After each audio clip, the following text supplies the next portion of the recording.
all the time he was missing too, and the weather was bad, and I would be wondering, looking out the window thinking, I don't know if I can do this. Tonight, a grandmother breaks her silence and calls for a coroner's inquest into the death of her grandson. That's identity for young people, for everybody. That's our link to our past, to our land, and that we really need to keep them. An Ojibway family shares the key to keeping their language thriving. Historically, there's been a gap, and what our job is to do our best to narrow that gap, right? So that we never forget about those who we love, those that need us. And Tom Jackson's 32nd annual Huron Carole wraps up in Ottawa. Good evening, welcome to APTN National News. I'm Dennis Ward. And I'm Melissa Ridge, and as we've been reporting, the city of Winnipeg has been experiencing unprecedented violence in 2019. Today, Winnipeg police confirmed the city's 42nd murder, making it the deadliest year on record. The homicide actually occurred in Halloween, but the accused, a 23-year-old woman, wasn't charged until Tuesday. Police say they believe the female and 41-year-old male victim were acquaintances. According to data APTN News has been collecting, at least 17 of the 42 homicide victims in 2019 were Indigenous. That same data shows at least 16 of those charged in the murders were Indigenous. Winnipeg police say there are still 7 unsolved homicides this year. Earlier this year, APTN News analyzed Winnipeg police homicide data for the years 2014 through 2018. That analysis showed of the 119 homicides during that 5-year period, nearly half of the victims were Indigenous. There's certainly a number of social issues that have contributed to the homicide count this year, including alcohol and drug use. We've also seen a disproportionate number of homicides that involve gun violence or methamphetamine use. And often people are looking, I think, for the question of why that number has risen so much this year. The Chippewas of Georgina Island First Nation and a grandmother in Hamilton are calling for a coroner's inquest into the death of a child in care. Devin Freeman was voluntarily placed in a residential treatment center in Hamilton in 2017. His family hoped he would receive help with behavioral challenges to prepare him for adulthood. Tragically, Devin died just a few months short of his 17th birthday. Elena McDougall spoke with Devin's grandmother. A warning: this story involves youth suicide and may be disturbing to some viewers. 6 months. That's how long 16-year-old Devin Freeman was missing before being found hanging from a tree just 35 feet from this group home where he had been staying. How could this happen? All the time he was missing too, and the weather was bad, and I would be wondering, looking out the window thinking, I don't know if I can do this. For Pamela Freeman, the search for Devin began long before he went missing. I know I read and read and read so many books, and I used to say, if you're in here, Devin, I'm going to find you. I have to. At just 6 years old, Devin's mother passed, and that's when Pamela became his primary caregiver. Early on, she noticed signs of inner turmoil. His was complicated. His was complicated along with grief. He didn't tell me, but he told a teacher, one of the teachers that I still talk to, that he was forgetting his mom. And for the first 3 years, he didn't cry. He didn't, it was almost like I had to keep reading him books to say, this is what's happened. And it's okay to cry. It's okay for boys to cry, like if they miss their mom. And he said, no, I'm good. But he would sit and watch me, and he would sit on the stairs and watch me on the couch shortly after she passed away. And he'd say, Nana, do you miss your daughter? And I'd say, and I'd call him over and I'd give him a big hug, and I said, I missed your mom. And he would just sit beside me with his little arm. Pamela was determined to seek help. Devin was diagnosed with ADHD, anxiety, and post-traumatic stress disorder, but the oppositional defiant disorder was most challenging. He used to call it his volcanoes, and he hated it. Like, he would cry after and say, like, just bawl. And if he broke something, he would say, "I'm so sorry." And even one of his teachers said, he doesn't like it, and he can't figure out how to stop it.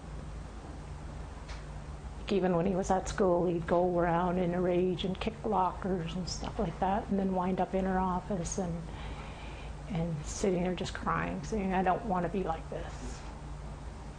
Lawyers Sarah Clark and Justin Safayeni are acting as legal counsel to Pamela Freeman and the Chippewas of Georgina Island First Nation. Their letter requesting a coroner's inquest into Devin's death indicates that in 2017 he was placed in a residential treatment program at the Linwood Charlton Center's Flamborough site, where Devin had a history of leaving without permission. If it was smaller kids in a group home, it would be an automatic Amber Alert. And I said, when it comes to teens, almost everybody says, "Oh, they all do it. It's the rite of passage." And according to me, my thinking, it's not. You know, maybe for some people will think that way, but I don't know. I think you have to know where they are at all times. The letter also states that on May 30th, 2017, after having been gone for a few days, Devin returned to Linwood and told a worker he had attempted suicide by hanging himself from a tree, but a friend had cut him down. Clark and Safayeni said in the letter that although Devin was in care at the time, Pamela was his primary caregiver. She was not informed of the suicide attempt, nor was his First Nations band. He became a ward of the Hamilton Children's Aid Society that June. Pamela saw Devin for the last time at a family gathering on September 30th, 2017. They commemorated the 10-year anniversary of his mother's death. On October 8th, just days later, Devin went missing. Questions remain as to whether the grounds at Linwood were ever searched by police, and if Devin was identified as a person at risk of self-harm when he went missing. Tragically, it is also unknown when he died. On April 12, 2018, after more than 6 months had passed, Devin's body was found by a Linwood resident while chasing a ball into a wooded area, just 35 meters from the residence. In May 2018, Chippewas of Georgina Island First Nation was first informed of both his disappearance and his death. The Assembly of First Nations, the First Nations Caring Society, along with the Anishinaabe Nation, the Ontario Federation of Indigenous Friendship Centres, and Denog-Dewenemak-Benujiak Child and Family Services all support Devin's grandmother and band in their call for answers. Last week, Eric Gert, the Chief of Hamilton Police Services, also sent a letter to the coroner's office in support of Pamela Freeman and the Chippewas of Georgina Island First Nations call for a coroner's inquest. But the search for Devin is more painful now than ever for Pamela Freeman. Never really lose somebody as long as you keep thinking about them. And he knows I need him. And now he doesn't have any of those troubles anymore. So he can concentrate on giving me courage and strength. Elena McDougall, APTN National News, Hamilton, Ontario. Today would have been Devin Freeman's 19th birthday. A Mi'kmaq community in Newfoundland is embarking on a scientific journey to learn more about its ancestors. Members of Mi'kmaq First Nation are teaming up with a genomics company to verify links to Beothuk and other past tribes that inhabited the island. Oral history among Mi'kmaq on the island offers accounts of close relations with the Beothuk, who are said to have been extinct since the mid-1800s. Previous DNA studies were not conclusive of a genetic relationship between the nations, but Terra Nova Genomics, with funding from National Geographic and support from the Mi'kmaq, will try to change that by testing 20 community members beginning in January. The Court of Quebec has accepted a guilty plea from a division of engineering giant SNC-Lavalin to a single charge of fraud. The company was facing a criminal trial on charges related to its past business dealings in Libya. As part of this plea deal, the company will pay a $280 million fine and will be subject to a 3-year probation order. The company will also make changes to its compliance and ethics programs. In exchange, all charges against SNC-Lavalin and its international divisions have now been stayed. The first day of winter is here, of course, on Saturday, still to come, when families push to save their language. But first, a look at Thursday's weather forecast. Starting on the east coast, 0 with snow for Halifax, -10 in Fredericton, 11 below with snow in Inukjuak, -3 in Nain. 7 below in Quebec City with snow, -4 in Montreal with flurries. +1 in Toronto with snow, -5 for Ottawa with snow. -10 with rain for Thunder Bay, 20 below under sunny skies in Wawa. Snow and 24 below in Churchill, -17 with snow for God's Lake. Snow and -10 in Winnipeg, Gimli, Princess Harbor, and Barons River. Sunny and 0 for Regina and Estevan, +1 under sunny skies for Swift Current, -22 in Uranium City, 10 below in La Ronge.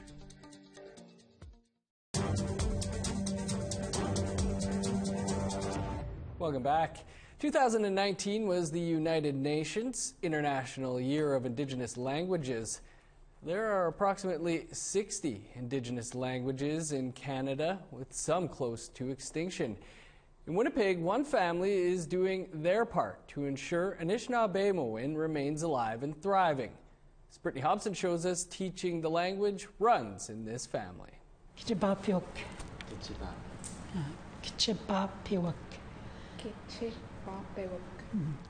This is what a language class with Patricia Ningwants looks like. Some introductions, games, and lots of laughter. The 68-year-old has spent her life passing on Anishinaabe to a new generation. That's identity for young people, for everybody. That's our link to our past, to our land, and that we really need to keep them. Ningwants is from Lac Seul First Nation in northwestern Ontario. She has taught at various universities across Ontario and Manitoba, as well as written 12 books on the Ojibway language. But her greatest achievement is within the home. And Ag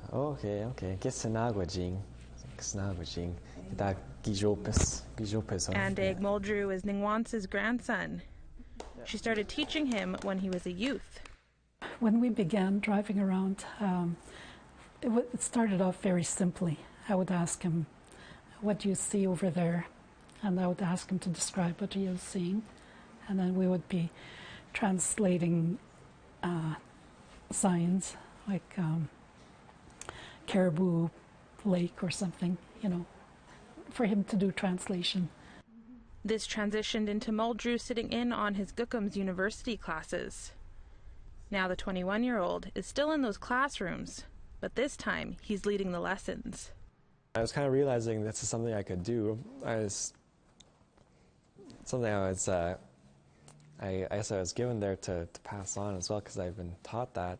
But I didn't really expect to do it so soon. I thought I'd have more time to prepare, but then I was kind of told, like, okay, you should apply. Muldrew started teaching at the University of Manitoba when he was 19 years old.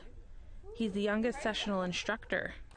It was strange, you're the teacher in the class and then you're the same age as everyone else there as well. Muldrew also teaches a course through the University of Winnipeg, where he is currently studying linguistics. He says the key to a thriving language is practice. Really what we should be doing is speaking and trying to get, what people call, I guess, the term is comprehensible input, but it's really just speaking in the language and making sure students understand that and be able to speak as well. Ojibway is one of the most commonly spoken Indigenous languages across the country, with approximately 20,000 people practicing it. However, Ningwant says the landscape needs improving. It's in pretty bad shape right now. A lot of young people are not speaking it. Children are not speaking it. Universities are not doing it. We're not churning out fluent speakers, neither at the elementary or high schools. So school is not doing it. We have to bring it out in the home. Her latest book, to be released next year, will include lesson plans that can be used at home. She says every year should be the year of Indigenous languages. The next step is creating more language camps and spaces where people can converse. Brittany Hobson, APTN National News, Winnipeg.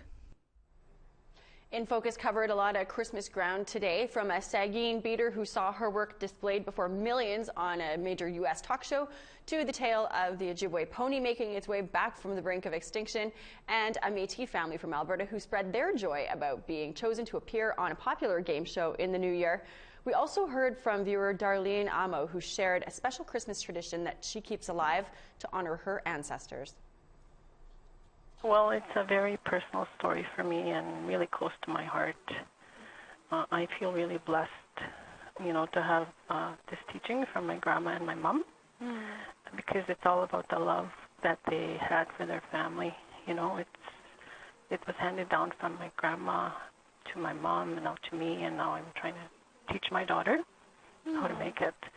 Yeah, it's a Christmas bread pudding, and it takes a lot of love and I put a lot of energy into making just one batch, and the process takes about, after they're mixed and everything, it takes about 3 hours to boil on the stove, steam cooked. And something here, you'll see the pot there, like my mom's pot. It's about, well, my mom passed in 89, and then she had that pot, I'd say about 10 years or more before she passed on, and I still have it.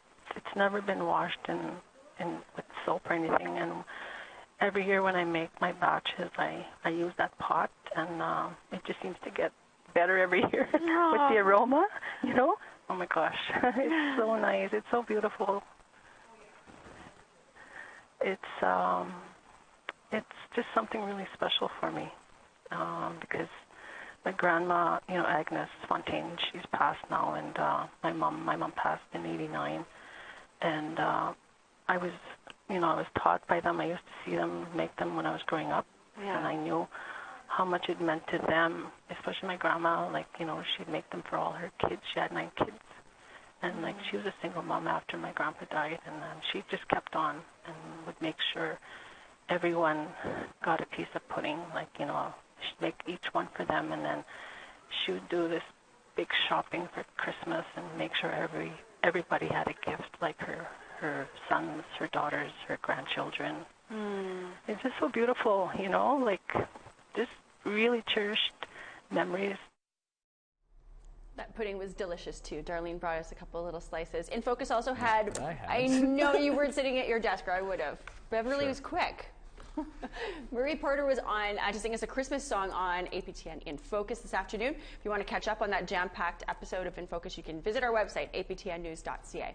Sad that it was the last one of 2019. I know. Yeah, crammed a lot into that year. Well, we have a look at another Christmas tradition coming up. We'll take you to Tom Jackson's Huron Carole after the break.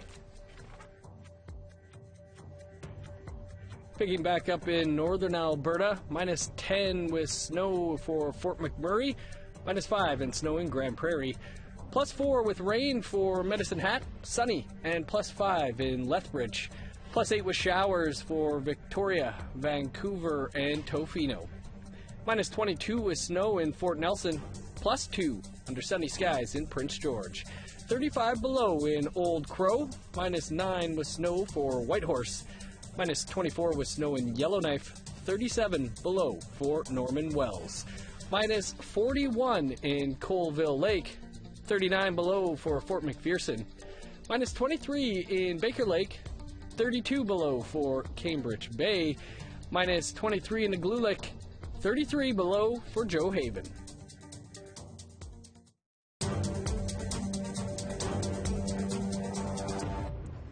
Welcome back. Well, if you didn't know, the holiday season is upon us, and with it comes a beloved tradition with an absolute icon. Tom Jackson's Huron Carole Christmas Tour wrapped up in Ottawa Tuesday. Jamie Pashagumscum was there. Held at the Dominion Chalmers United Church, this year's theme was A Path to a Miracle. Jackson says helping others is in his nature and has been part of his own healing journey. There's always a gap between the haves and the have-nots. Historically, there's been a gap. And what our job is to do our best to narrow that gap, right? So that we never forget about those who we love, those that need us.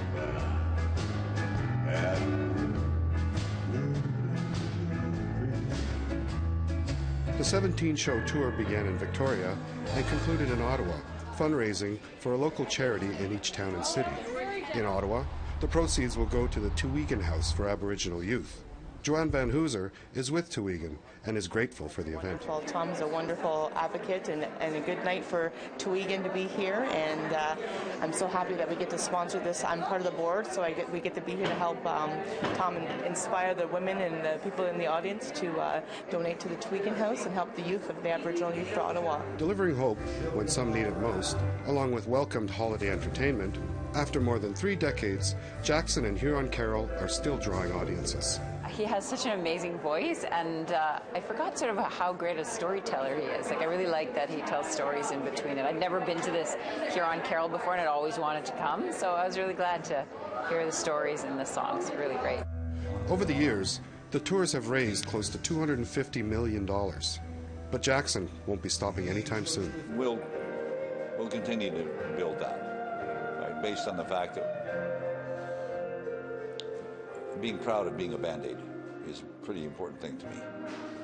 Right? I don't have all the answers, but I am a Band-Aid, and I'm proud to be so. Jamie Pashagumscum, APTN National News, Ottawa. I sing of a love that's hard to ignore. I love Tom Jackson, and $250 million, that's a big Band-Aid. He calls himself a Band-Aid. That's a very big Band-Aid. Amazing stuff. Yeah. That's your APTN National News for this Wednesday. For much more, including an episode of Face to Face with Tom Jackson, visit our website, aptnnews.ca. That's where you'll also find today's episode of In Focus, or you can catch an encore airing tomorrow morning at 11 a.m. Eastern. I'm Melissa Ridgen. Have a great night. And I'm Dennis Ward. We leave you tonight with some of Murray Porter's Christmas tune from today's In Focus. Have a great night.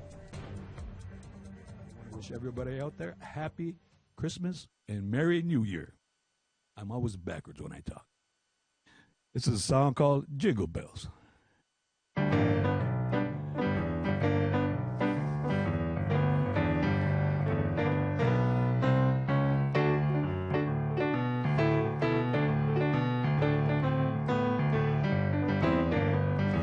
Jingle bell, jingle bell, jingle all the way.